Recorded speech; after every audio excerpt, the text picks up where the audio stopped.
Have you ever stood at a port, looked at a massive cargo vessel or a luxury cruise liner, and noticed a very specific detail? Almost every large ship on the planet is painted red just below the waterline. It's a stark, bold contrast.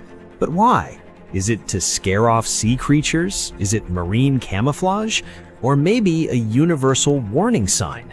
The truth has nothing to do with aesthetics.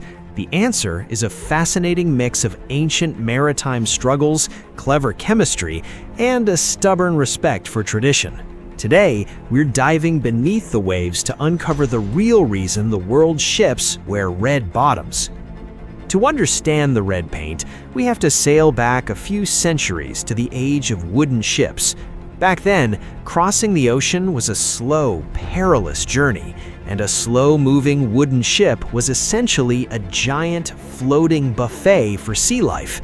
As soon as a vessel hit the water, it became home to algae, seaweed, barnacles, and a notorious little creature called the shipworm, which literally ate through the wooden hull.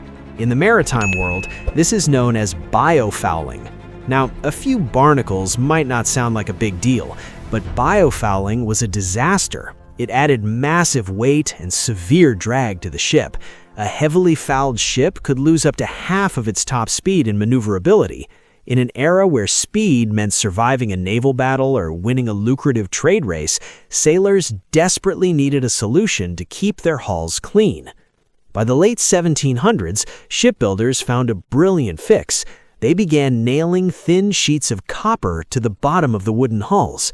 Copper is a natural biocide. When it interacts with seawater, it creates a toxic environment for marine life. Barnacles couldn't stick, and worms couldn't chew. The ship stayed fast and light.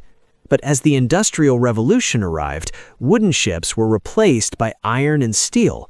Shipbuilders quickly realized you can't just attach copper sheets to an iron hull. The salt water acts like a battery, causing a chemical reaction that rapidly rusts and destroys the iron. So, instead of metal sheets, they invented anti-fouling paint. And the primary active ingredient in this new protective coating? Copper oxide. Copper oxide is naturally a rich, rusty red. The iconic red bottom wasn't a stylish design choice. It was simply the natural color of the toxic chemistry keeping the ship alive.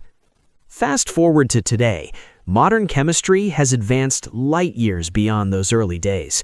We can now engineer highly effective, eco-friendly anti-fouling paints in absolutely any color imaginable. We could have neon green, bright blue, or jet black ship bottoms. So why is red still the standard? Part of it is pure maritime tradition. Sailors are famously superstitious and deeply respectful of history. But there's also a highly practical bonus. That stark contrast between a black or white hull and the red bottom creates a perfect visual horizon line. It makes it incredibly easy for the crew to see how deep the ship is sitting in the water. This helps them monitor the plimsoll line, the official markings on the side of the hull that indicate if a ship is safely loaded or dangerously overweight. So the next time you see a giant ship resting in the harbor, you'll know. That bold red line isn't just paint, it's a 300-year-old legacy.